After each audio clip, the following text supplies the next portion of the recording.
Say what you will about this Carolina Panthers team, but they keep fighting. They find a way to get a win against the Atlanta Falcons and came close to giving this one away on Thursday Night Football. The Panthers win 25-15. A lot of you want them to tank. I just want them to be entertaining. Dare I say this team just finds a way to keep pounding? You are Locked On Panthers, your daily Carolina Panthers podcast. Part of the Locked On Podcast Network. Your team every day.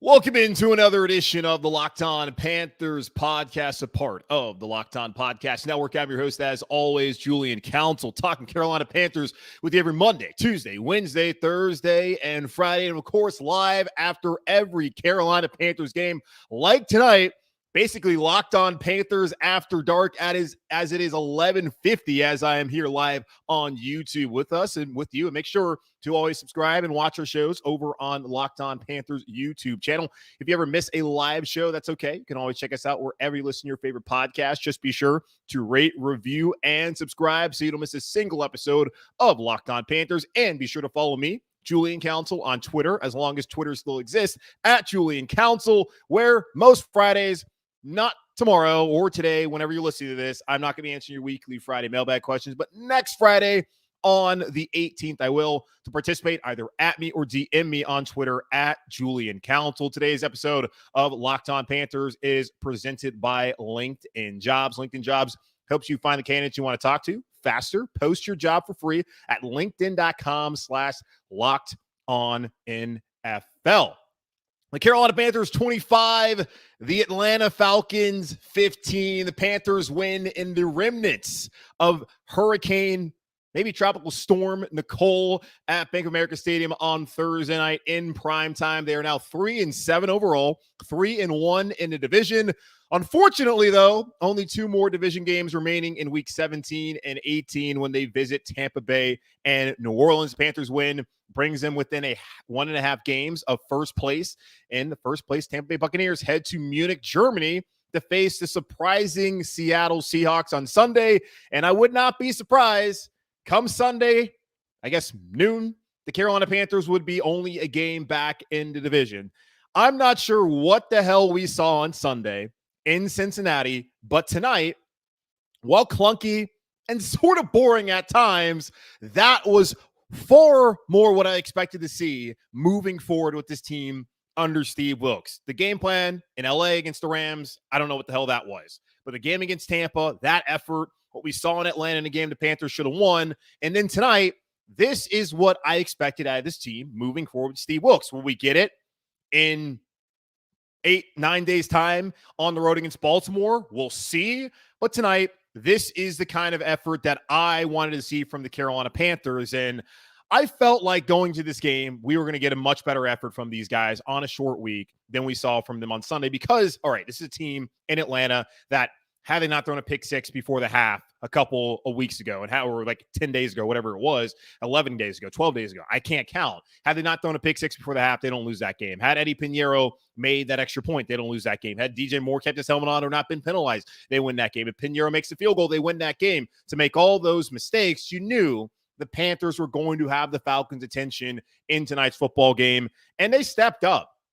Steve Wilks is asked about this after the game, whether this was about pride. And he said it's not about pride. It's about us going out there and playing our brand of football and executing. And the defense from the jump played the way that you hoped that they would play after they got embarrassed, giving up 241 yards to the Bengals, who were in the bottom three of the NFL entering that game in rushing yards and had their season high of rushing before halftime. And they made Joe Mixon look like a Hall of Famer, which he is not. The defense stepped up big time today, holding the Falcons 33 yards, rushing in the first half, 138 for the game. The Falcons came in today ranking 8th in rushing, and it had 106 yards rushing per game.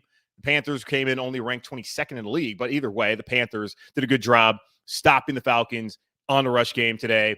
Falcons kind of stepped up later on in the game. There's one rush there late before the time expired. That was in garbage time. That didn't really count, but holding him to basically 100 yards rushing in the second half. Panthers did a good job defensively, and that's what you wanted to see from this team, and they closed out the game as well. And I got a little nervous there late. I'm not gonna lie to you. I got nervous because I've been sitting here watching Panthers game in my entire life. Kirk Herbstreit, though, who was on the Thursday Night Football call, which will continue to be weird. I don't understand why a guy who has like the best job in college football is so determined to call the worst games in the NFL on Thursday night. Oh yeah, that's right. The money. Okay, cool. Great, Kirk. But Kirk was talking about how, all right, the Panthers have dominated this game, but with 2:50 left, I can't believe Atlanta is still in this football game. Says a man who clearly has never watched the Carolina Panthers play football. At that point in time, after the Falcons had that 8-play, 97-yard drive, which was easy, I got off my couch, walked to my fridge, grabbed the beer, and braced myself for the Panthers letting me down once again, because that's what we've come to be accustomed to here in Carolina. But thank God for Marquise Haynes for stepping up. I had talked about last week one of the keys to winning the game in Cincinnati was getting pressure on Joe Burrow. And one of the guys that we expect to go in the season to help out with the loss of Hassan Reddick was Marquise Haynes, who had 7 sacks combined the last 2 seasons. Big old goose egg coming in here to the Week 10 matchup against Atlanta tonight. Gets not 1, but 2 right there in that final possession for the Falcons to put the game on ice. So kudos to Marquise Haynes, who probably deserves a game ball for helping to save this game. Brian Burns also got his 7th sack of the season, on his way to getting double-digit sacks for the first time in his career. Derek Brown looked a lot better today in this game against the run, especially after he was sick and had to miss the second half in that loss against Cincinnati. So the defense overall, those guys stepped up, play with pride, and play the kind of brand of football that we expect out of a Carolina Panthers defense in this franchise's history. Offensively, they got to their DNA, and the DNA moving forward for this team is going to be handing the ball off to number 33. I tweeted out, thank God the Panthers traded away Robbie Anderson so that Terrace Marshall could flourish, and he certainly has. Only had 1 reception in tonight's game, but still, biggest pass play of the day. Terrace Marshall showing why the Carolina Panthers drafted him in the 2nd round, and why they and many other teams, aside from the injury scares, had him as a first-round grade back in the 2021 NFL Draft. You could also say the same thing about, thank God they traded away Christian McCaffrey, because it's now allowed Deontay Foreman to flourish. I'm not going to say that. I got that sentiment from someone on Twitter. I'm not going to say that because McCaffrey, better player than Foreman, but certainly not Deontay Foreman, who filled in, did a great job in Tennessee last year for Derrick Henry when he was down. He has turned in to the Carolina Panthers' main focal point in this offense now that Steve Wilks is the interim head coach, and PJ Walker, as of right now, is the starting quarterback. Steve Wilks is a defensive coach, and defensive coaches, by their nature, want to have an offense that complements their defense, complementary football. We talk about that here in Carolina. We rarely get it. We've gotten it a little bit more this year, but we don't get it as much as we obviously would like, and that's why the Panthers sit here at 3-7, but again, they won tonight, so good. But Deontay Foreman adds that element that Steve Wilks wants to base his team on. He wants to run the football, win at the line of scrimmage, and then use the play action to hit pass plays down the field, which they were able to do a couple times in tonight's game in the rain against Atlanta. Foreman has been awesome. And I'm happy for the dude. Did not know the story that Kaylee Hartung, who's a sideline reporter on tonight's broadcast on Amazon Prime and, of course, locally on WSOC Channel 9 here in Charlotte. I did not know the story that Foreman was focusing on his trucking company, and if he ever got an opportunity, he would give it his all if someone called him back. And his father passed away. Then a month later, he goes to Tennessee, and he ran his ass off. And he's done that again this year, and we're going to have a larger conversation as this season goes on if Deontay Foreman continues to play like this. Or when the Carolina Panthers need to re-sign him and give him something. We're not talking about big-time money, but to bring him back and run the football, because this dude has been really good for this team the last couple weeks. That's 3 out of the last 4 games, over 115-plus yards rushing, 31 carries, 130 yards, and a touchdown. The guy makes it look easy. He's awesome. He was great at Texas, didn't really carry it over with the Houston Texans, had his moment last year, like I mentioned, in Tennessee, but so far this year, he has been really one of, if only the only bright spot on that offense, and he helped them win this game today. As far as PJ Walker, they want to run the football, the Panthers do offensively, and they want to be able to hit the timely passing plays, which PJ was able to do off and on today. Steve Wilks said after the game, he did a good job managing the game. That's really what the quarterback position here in Carolina needs to be. with this offensive philosophy of, hey, hand it to 33, 30 plus times and let's ride him and hope that that works and our defense can get enough stops and potentially turnovers and help us win this football game.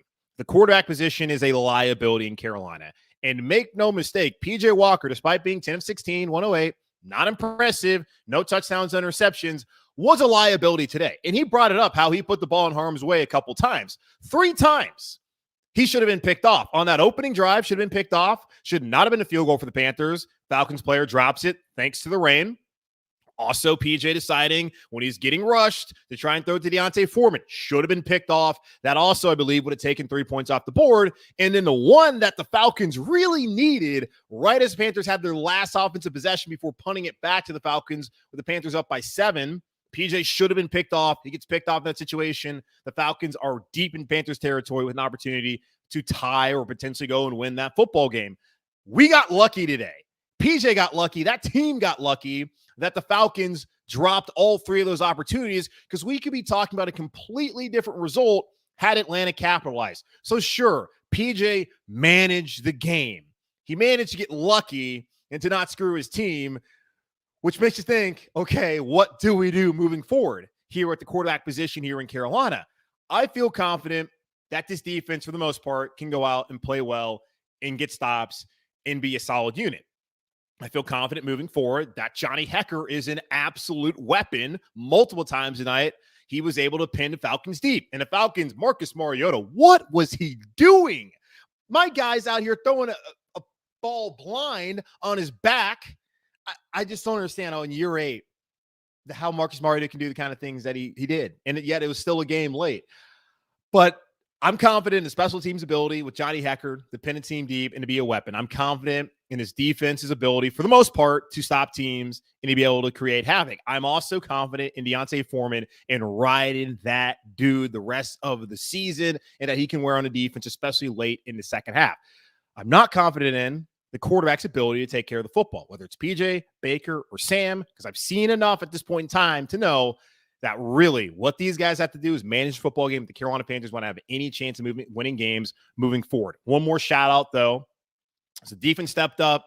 Deontay Foreman out there and did his thing. PJ, by the grace of God, didn't turn the football over. But Eddie Pinheiro, I had tweeted out after he missed the 48-yard extra point and a 33-yarder that would have won the game in overtime 11 days ago or 12 days ago, whenever you're listening to this, that Eddie Pinheiro needs to drive back on I-85 North and suffer through the constant construction in one of America's worst highways, especially when driving up through the upstate and then seeing that giant peach there in Gaffney, South Carolina. He needed to go through that to understand the pain that he had caused Carolina Panthers fans that day by missing that field goal. Up until that point, Eddie Pinheiro had been excellent for Carolina. And he bounced back on Sunday, making all 3 of his extra points. And he bounced back in a big way today, making all of his kicks minus 1 extra point, where J.J. Jansen, for the first time in probably a decade, literally a decade, had a bad snap, bad hold. He misses it to the right. I would not blame Eddie. Also gets lucky early in that game with the 49-yarder that he clanked in. Hey, if it goes in, it's 3 points. That's all that really matters. He's been good outside of that Atlanta game. And Steve Wilkes really gave him a lot of credit for bouncing back in these weather conditions, the way that he performed. So credit to Eddie Pinheiro, credit to Deontay Foreman, credit to this defense, especially Marquise Haynes coming up big later on in the run defense for getting a win and for staying alive. Because this team, you don't know what you're going to get week in and week out. I was hoping that we'd see more consistency after the Tampa game and even the Falcons game where they should have won. We didn't see that on Sunday. But they bounced back. They pressed the reset button and, they kept pounding. And that's what we do here in Carolina. So 3-7 overall, 3-1 in division, and now 1.5 games back at Tampa. And I think come noon on Sunday afternoon, there'll only be a game back at the Tampa Bay Buccaneers with 7 games remaining. And at that point in time, who knows what is in store for the Carolina Panthers?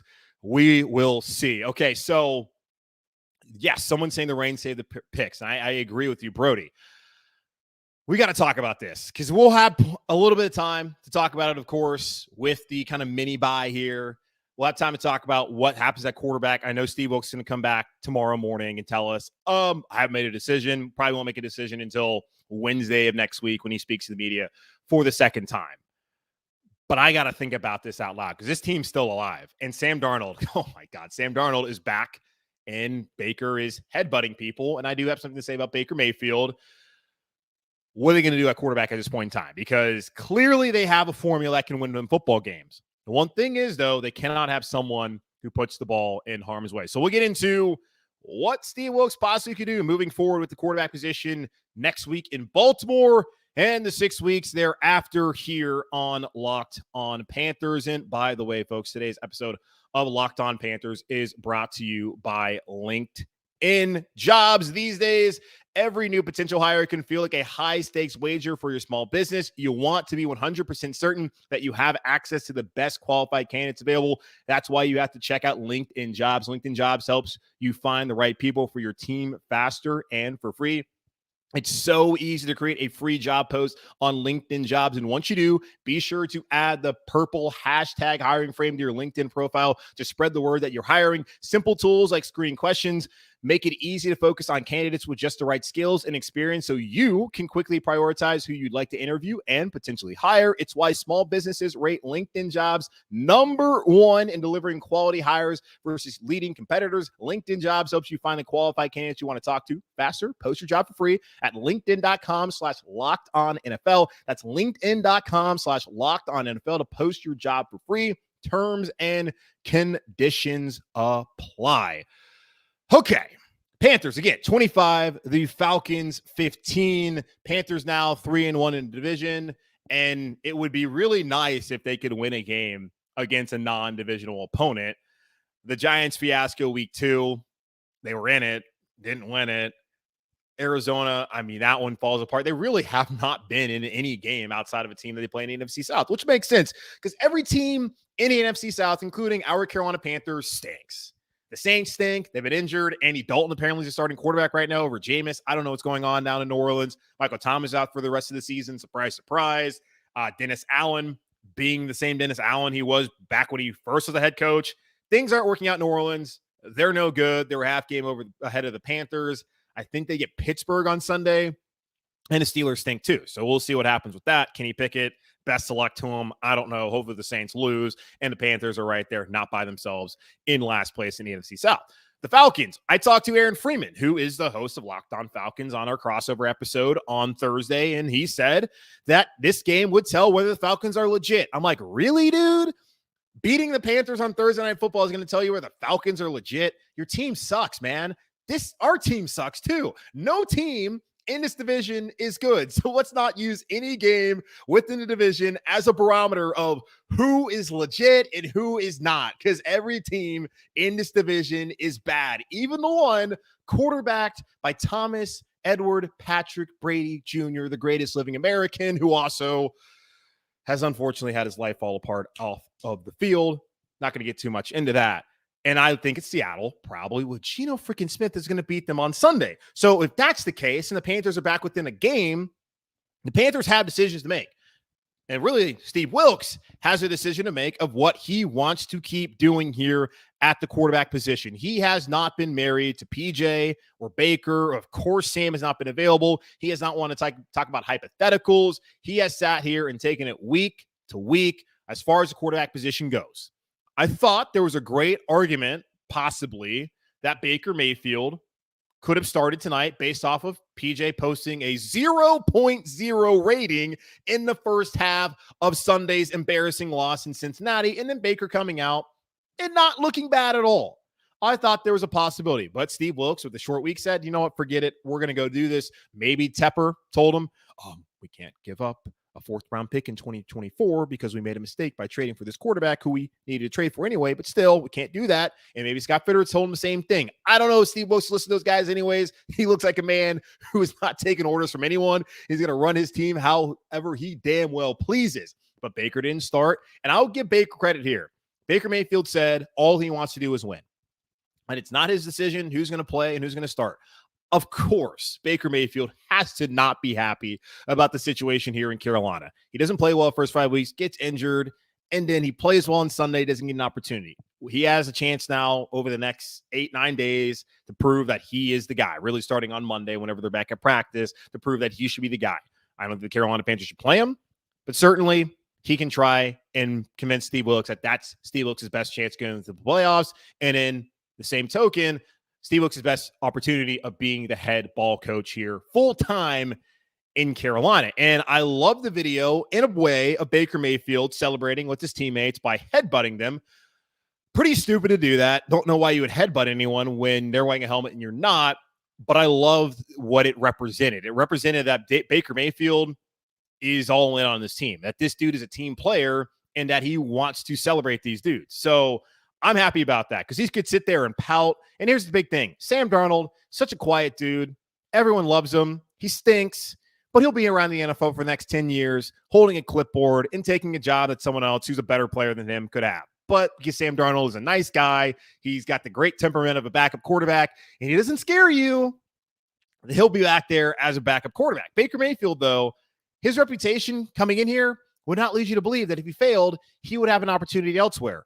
The way he's acting, the way he's handling himself like a professional will give him an opportunity elsewhere to be a backup and also effectively a clipboard holder and someone who takes notes for other quarterbacks. So good for Baker. I'm glad that he's not causing a sort of a stir.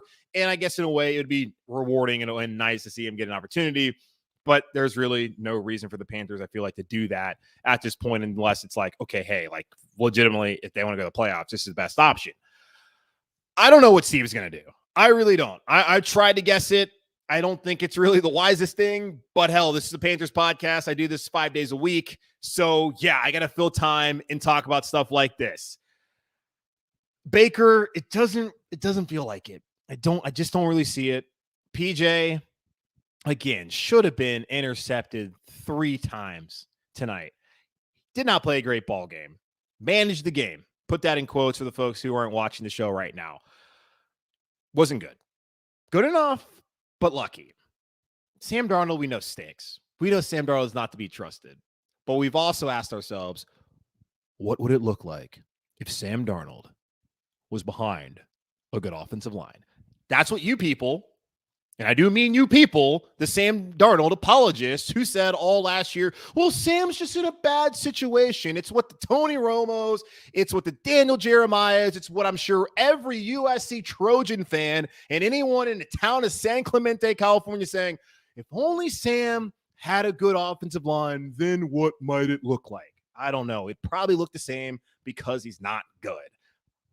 But we can also wonder, is he the best option on this roster based off of what we've seen from Baker in 5.5 games and from PJ in now 4.5 games for the first 10 weeks of the season? I don't know. Historically, he's always turned the football over. He also got off to a great start last year when McCaffrey was healthy and things didn't fall apart around him and all of that. So I don't really know. I would not be surprised. And we saw the report from Ian Rappaport early on in the week saying that Sam Darnold, who's of course been activated, and they will evaluate him the rest of the season as far as what they want to do next season. Okay, by no means is Sam Darnold going to be the starting quarterback here in Carolina in 2023. If he is, then I'm absolutely going to quit doing this podcast and move to Siberia. I'm just not doing it. I'm not going to sit here and watch it. I can't see it happening, I guess, unless the world, well, let me not say all that. Backtrack. Unless he goes up and lights up their NFL the next 7 weeks and takes them to the playoffs. I don't know. Again, y'all, this is not a good football team. But because they're in the worst division in the NFL, they have an opportunity. And as long as they have an opportunity, Steve Wilkes is going to do everything in his power to win football games and to try and show the Tep Man, hey, billionaire, I'm your guy. And he might be the guy anyways. But as I said to y'all, if he doesn't win games, he's not going to get out. He's not going to have a case. It's the bottom line business. You either win or you lose. 2-3 right now under Steve Wilkes. Happy for him. He's gotten this opportunity. We'll see. And then we got Matthew here in the comments here on YouTube saying, give him a try. What's the worst that can happen? We move up the draft board. Hey, congratulations to Texans fans who definitely need a quarterback. Davis Mills. Wow. Weird. A 3rd-round quarterback isn't the answer for your franchise.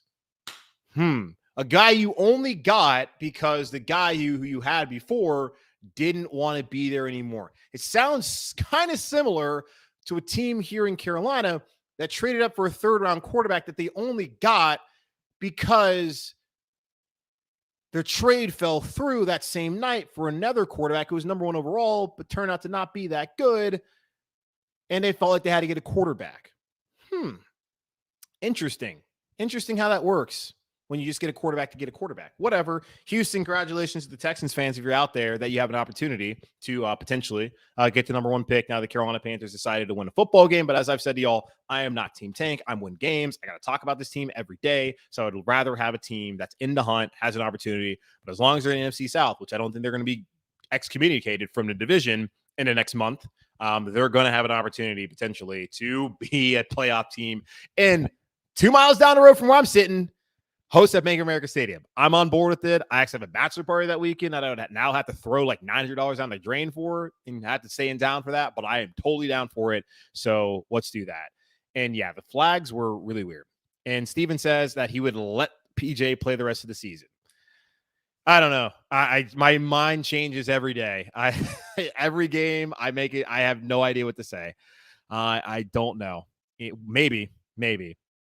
Okay. Dante Jackson had an injury, and that kind of concerns me. And also saw an interesting tweet about an alternate universe where the Carolina Panthers are actually in first place. So we'll talk about that here in just a moment on Locked on Panthers. But first, y'all, this episode of Locked on Panthers is also sponsored by SimpliSafe. If you thought about securing your home with home security, but you've been putting it off, you'll want to listen up. Right now, Locked on Panthers listeners can order the number 1 rated SimpliSafe home security system for 50% off. This is their biggest offer of the year, and you don't want to miss it. SimpliSafe was named the best home security system of 2022 by U.S. News and World Report, a 3rd year in a row. In an emergency, 24/7 professional monitoring agents use fast protection technology exclusively from SimpliSafe to capture critical evidence and verify the threat is real, so you can get priority police response. SimpliSafe is whole home security with advanced sensors for every room, window, and door, HD security cameras for inside and outside your home, smarter ways to detect motion that alert you only when a threat is real, and even hazard sensors that detect fires, floods, and other threats to your home. Don't miss your chance to save big on the only security system that Julian Council, recommend. Get 50% off any new SimpliSafe system at simplisafe.com/lockedonnfl. This is their biggest discount of the year, so do not wait. That's simplisafe.com/lockedonnfl. There's no safe like SimpliSafe. And speaking of safe, in a way, I guess it's not the best transition. What was Icky doing out there tonight, y'all? He had 4 penalties. He protected the quarterback. The penalties were just not good. Just not good. Icky's been good after that week 1. He's been pretty good, but that was weird. I did not love what I saw from Icky Ekwonu today. Brady Christensen also had a couple of penalties, so that left side of the offensive line didn't have their best night. Didn't hurt the Panthers. Didn't really pull back. And they didn't really throw the ball that much today anyways. I think the split as far as throwing the football, I don't have the stats up anymore. But at least in the first half, they threw like 7 passes compared to like 24 runs. Yeah, 24 runs and 7 passes in the first half. Don't have what they did in totality. I think 16 for PJ, and then with 31 carries for Deontay. So I don't know how many other guys ran the football. Either way, Panthers get the win. Icky had an off game, but it's okay. We got the win either way. Matthew asking, is Jacob Eason still on the roster? No, they got rid of him this week. He's not good. So there's no point. Sam's back healthy. You don't need Jacob Eason. You got 3 quarterbacks who are going to be on your active roster. I got Steven also saying Baker and Sam are a veteran and they had their chance. Yes, they have had their chance. And PJ's getting his chance now. I'm telling you, I think the guy who's the head man right now is going to play the guy who you think gives him the best chance to win games and to eventually earn this job. I'm not saying that it's like really about Steve Wilkes. It's also about the team as a whole, and they're going to want to have the guy who can help them win football games. Is that PJ? If it is, then he'll go with PJ. If he thinks it's Baker, he'll go with Baker. If he thinks it's Sam, he'll go with Sam. I don't know. We'll see what happens moving forward. Now, I'm curious to see about the health of Dante Jackson, because one thing the Carolina Panthers can ill afford is another injury in the secondary. They've already dealt with that with Jeremy Chin, who was out for 6 weeks, and I don't think anyone expected him to be out that long when he went on IR. He's been activated, well, at least not activated. He's been designated to return. He will return next week against the Baltimore Ravens. I feel confident about that. Xavier Woods, like last year in Minnesota, he's been out there, been healthy. He's been, fairly solid. And J.C. Horn's been good as well. But when it comes to the corner depth, and this is kind of a conversation I feel like we did have about just how quality it is. And we did talk about, hey, could the Panthers defense kind of go from good to great with C.J. Henderson stepping up? Well, C.J. Henderson has not stepped up. And I love the Amazon Prime Thursday Night Football tweet being like, C.J. Henderson's balling out this year. Y'all clearly on the social team over there are not watching the Panthers. I do not blame you. I would not want to put this burden on anyone who is not naturally Carolina Panthers fan to watch this team. But to put that tweet out saying like C.J. Henderson's been balling, yes, if you're the other team targeting him, he absolutely is doing everything in his power to screw over the Panthers and allow you to win. But Henderson's just not good. And if Dante's out, that means it's JC, it's Henderson, and it's like Miles Hartsfield and Keith Taylor. Personally, for me, and I feel like I noticed this on the broadcast, that when Dante went out, I believe Keith Taylor came in. I would be way more comfortable with Keith Taylor playing as the starting corner opposite of J.C. Horn than I would be with C.J. Henderson based off of what I've seen this year. Now, C.J. Henderson's, of course, going to play, but I would rather watch Keith Taylor get more snaps at this point than C.J. because C.J. Henderson really has just not shown anything to justify Scott Fitterer making that reactionary move back after week 3 last year to trade a 3rd-round pick and Dan Arnold to Jacksonville for CJ and a 5th-round pick. It has not worked out for the Panthers. And he said it was a move for the future. As of today, it's not May, but as of right now, I don't think the Panthers are going to exercise a 5th-year option. Why would they? Compare him to the other 1st-round pick from the 2020 draft, Derek Brown, who was finally grown into his own. It took him 3 years, but hell, that's what happens. You know, it takes some time to develop. And Derek Brown's gone out there and he's been great outside of the one game where he was sick on Sunday. CJ Henderson has not been that guy. And I'm not trying to take a shot at CJ Henderson. I'm really not trying to be negative about him. I'm just being honest about what we've seen. You've seen, we've all seen how he's played. No. So Dante, who apparently suffered an Achilles injury, and that's not good. He was holding his calf. The report said it was an Achilles.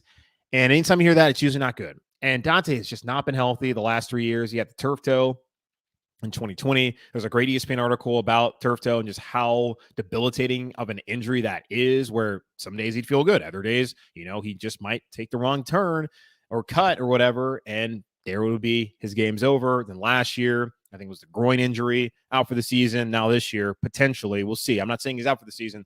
Could have another significant injury out. They're already dealing with the ankle that he was held. He was active on Sunday against the Bengals, but was out there in a ball cap all day because they want to get him ready to turn around for this game. So I don't know. Maybe it's part of the ankle that hurt. I don't know. I'm just hoping that it's not going to be something significant. So again, Jeremy Chin should be back, but might have lost Dante Jackson in this game tonight. Now, I did see someone point this out on Twitter that had the Panthers not been beaten by a 58-yard field goal by Cade York in week 1, and Cade York has missed a couple kicks since then. So, of course, he makes the one kick to win the game against us that he should miss. And then, of course, if they don't blow the Falcons game, this team is sitting at 5-5 through 10 games and in first place in the NFC South. Now, that's the NFL. It's the margins. And we saw today with the 3 picks that should have been there. And even the Panthers had an opportunity as well for a couple picks there. But the picks that should have happened, that it's so close to the Panthers not winning this football game and in having fallen to 2-8. But instead, they win. They're 3-7, and we feel good victory vibes here late here on a Friday morning as I'm talking about this game and the Panthers. So I don't know. It is what it is. They're still in it because of how bad the division is. I think Tampa probably loses on Sunday. They should have lost to the Rams. I was sitting there watching that game, and I just could not believe that Sean McVay's team blew that game on the road against Tampa Bay. Tampa's not a good football team. They're not. Brady's not what he's been. I'm not saying he's like done, but he's clearly not the guy we saw the last 2 years in Tampa. I'm sure now I've said that, and people are out here doubting as well that he might bounce back. But maybe this is the time that Tom Brady actually plays like his age, a 45-year-old man. So we'll see. We'll see how that works out. But it's not going to be an easy road ahead. I mean, I had Cincinnati when I did the kind of schedule game a couple weeks ago with y'all. I had that as a loss because I did not see them winning on the road. The Panthers have yet to win a road game. They've yet to win a game outside of the division. They need to be able to win on the road. They should have won in Atlanta. They got to go on the road again against a Baltimore team that I think is probably going to win the AFC North. It's either going to be them or Cincinnati. And who knows, whenever, Deshaun Watson comes back in Cleveland, maybe he leaves him on. I don't know. I think that's actually coming up pretty soon too, isn't it? It's like in 2 weeks. Whatever. But still, it's going to be a tough road. You got Seattle on the road. Those two games, I don't see how they win that. And then go on the road later on in the season against 2 divisional opponents, you're going to have 1 games before then. You get Pittsburgh at home. They stink. Denver at home. Russell's been bad. There's 7 more games. There's a couple more. I think there's like 2 or 3 home games at this point. They might already have played. There's probably only 2 more home games. So you got to win those, of course, and you got to find a way to win the divisional games because those are, of course, the most important ones. But I just don't think next Sunday in Baltimore, that's going to be a winning football game. But we'll see. Plenty of time to get healthy. More time to get healthy, not plenty of time to get healthy. And we'll have to find out what Steve Wilks wants to do at the quarterback position. But I'm happy, though, this morning, really at 12:25 a.m. here on a Friday morning, the Carolina Panthers got that 25-15 dub against the Atlanta Falcons, and now we're 3-7 overall. And come Sunday, we'll only be 1 game back in the NFC South standings, and they'll be playing meaningful football with 7 games remain, and that's really all we want. And if they don't win it, okay, whatever. They'll have a top pick, and then fingers crossed they draft the right guy there at quarterback. But that's going to wrap up this live edition of the Locked On Panthers podcast, a part of the Locked On Podcast Network, hosted by yours truly, Julian Council. Again, y'all, make sure to watch the show, subscribe to the show over on our Locked On Panthers YouTube channel, where after every single Panthers game, and of course, any big-time breaking news, I am live here on YouTube. If you ever miss a YouTube episode, that's okay. Just be sure to check us out wherever you listen to your favorite podcast, including this podcast, of course. Rate, review, subscribe so you don't miss a single episode of the show. And be sure to follow me, Julian Council, on Twitter at Julian Council, where next Friday, the 18th, I will be back with another weekly Friday mailbag edition of Locked On Panthers. Either at me or DM me at Julian Council. Participate in that weekly Friday mailbag as long as we have Twitter, because Elon Musk is deciding to just tear it down. I don't know. He spent $44 billion. That's probably not how I choose to use my money if I have $44 billion. But also, you wouldn't even know my name if I had $44 billion because I would disappear. In the meantime, be safe, be happy, be whole. Enjoy your weekend and a Sunday free of watching the Carolina Panthers. And as always, y'all, keep pounding. I'll talk to you probably tomorrow because that actually will be the day after. So probably going to do a podcast tomorrow or Friday, today, whatever, whenever you're listening to it. Going to put it out maybe right after. I don't know when I'm going to put it out, but that will serve as Monday's episode. So Steve Wilks should speak to the media on Friday. I'll do a podcast after that. Then after that, I'm going to enjoy my weekend, and I'll talk to you guys after that on Tuesday. But again, that's why you got to rate, review, subscribe so you never miss an episode. Either way, take care. Good night. I'm going to bed. It's getting way too late.